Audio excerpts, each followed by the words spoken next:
आज आपण थालीपीठ करायचं आहे। हे रात्रीचं मी पिठलं केलेलं होतं, मग ते थोडं उरलं माझं पिठलं, त्याच्यामुळे मी आता सकाळी ते फेकत नाही, म्हणजे फेकायचं नाही, ते वाया जाऊ नये म्हणून त्याच्यासाठी मी पोरांना सकाळी नाही आता त्याचे थालीपीठ करून देते। त्याच्यासाठी हे रात्रीचं पिठलं आहे। इकडे हे बाजरीचं आणि ज्वारीचं पीठ आहे, हे गव्हाचं पीठ आहे। 1 वाटी गव्हाचं पीठ घेतलं, 1 वाटी बाजरीचं पीठ घेतलं, नंतर इकडे कोथिंबीर घेतली, 1 छोटा कांदा घेतला, माझ्याकडे कांद्याची पात होती ती पण घेतली, छान लागते। त्याच्यात नंतर टमाटे घेतले मी, नंतर इकडे पण थोडंसं डाळदाण्याचं पीठ येते भाजलेलं, त्याच्यामुळे ते घेतलं, जिरं घेतलं, लाल मिरची घेतली, हळद घेतली आणि हिंग घेतला आणि चवीनुसार नमक घेतलं। आता हे आपण सगळं एकत्र मिक्स करून घेऊ। पिठलं टाकून घेते मी। रात्रीचं पिठलं खूप छान आलेलं होतं, पण ते मग आता काय जाण्यापेक्षा आपण पोरांनाही चांगलं असतं सकाळी खायला। त्याच्यात मी गव्हाचं पीठ टाकते, अगदी 1 वाटी घेतलेलं होतं, पण वाटी मोठी असल्यामुळे कमी करून घेते। त्याच्यात हे डाळदाण्याचं पीठ वगैरे, हे आपलं ज्वारीचं बाजरीचं पीठ मिक्स केलेलं आहे। आता हे चांगलं मिक्स करून घ्यायचं, तसं मी हातानेच करणार आहे।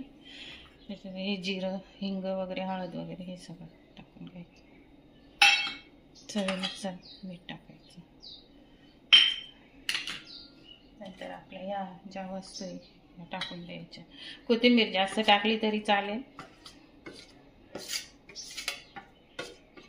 ती छान लागतं हे थालीपीठ खूपच।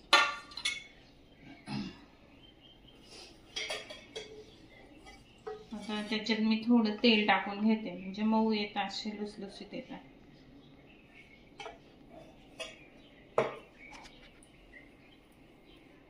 पाणी टाकून पूर्ण मिक्स करून घेते।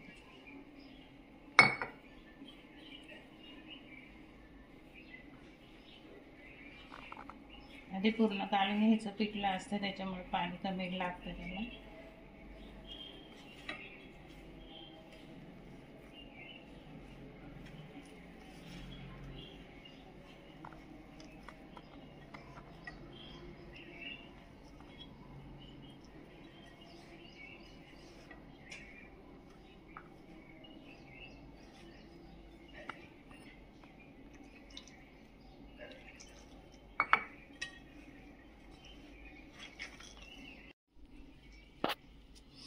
अशा प्रकारे मी पीठ भिजवून घेतलेले आहे, ते सगळ्या प्रकारचे पीठ वगैरे टाकून अगदी असं यायचं मऊस। आता आपण त्याचे थालीपीठ लावायचे, त्याच्यासाठी मी तवा ठेवलेला आहे, टाकला आपला तवा, थोडे पाण्याचे शिंपले टाकून द्यायचे, तेल टाकते,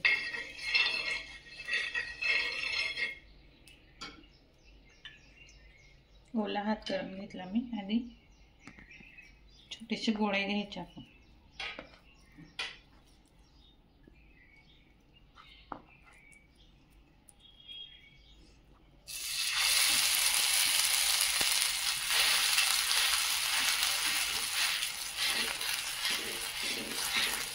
अगदी पाण्याचा हात लावला ना तर आपल्या हातांना ते पीठ वगैरे लागत नाही, म्हणजे हातही व्यवस्थित आपला भरत नाही जायचं।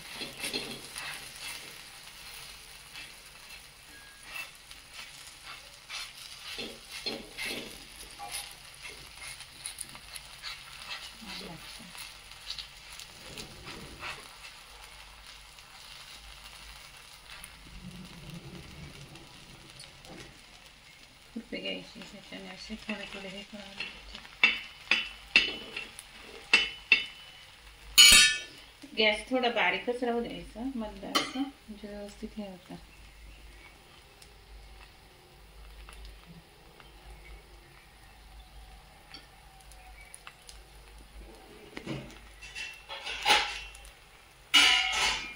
पाच मिनिट 2 मिनिटं झाकून द्यायचं।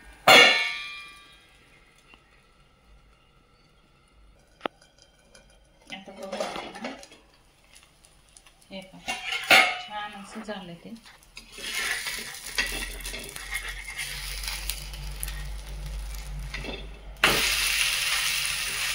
कलर पण किती छान आला त्याचा।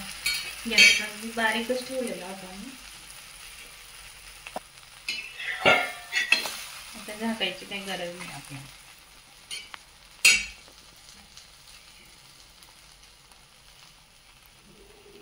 डिश घेऊन येते का हे बघून घेते.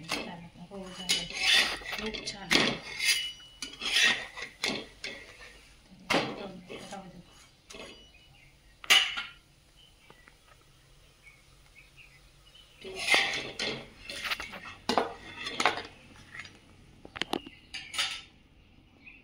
आणि अगदी मऊ राहत आहे. लहान लहान मुलांना पण छान आहे हे, सकाळी सकाळी नाश्त्याला द्यायला, टिफिनला वगैरे.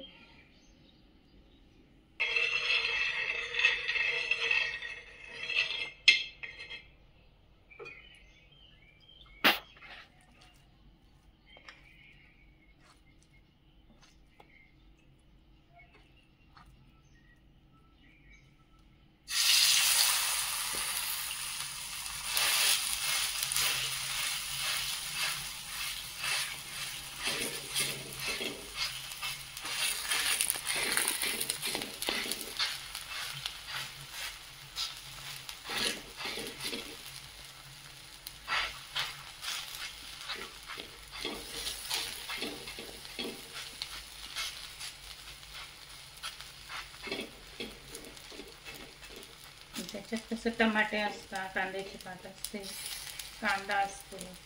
कांद्याची पात असली तर आपण कुठलाही भाजीपाला टाकू शकतो त्याच्यात. तुमच्याकडे काकडी असली तर काकडी किसून टाकायची, बीट वगैरे असले तर बीट टाकायचं. तसं तर मी बीटचे पण करते अगदी.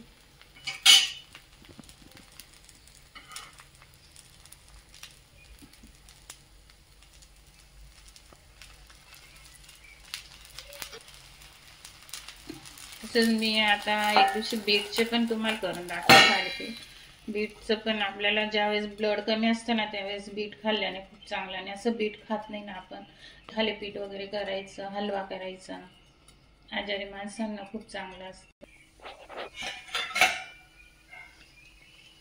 झाकल्यामुळे ना असं वाफलं जातं, ते छान लागतं.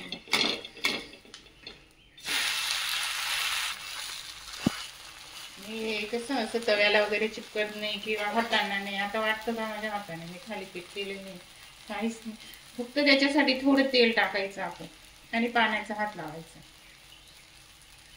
थोडं आपण ज्यावेळेस भिजतो ना त्यावेळेस तेल टाकलं ना तर खूप छान येतं, मऊ पण येतं, खायला पण छान लागतं. आणि मी भाजणीचं पीठ टाकलेलं आहे ना, अजून छान लागतं.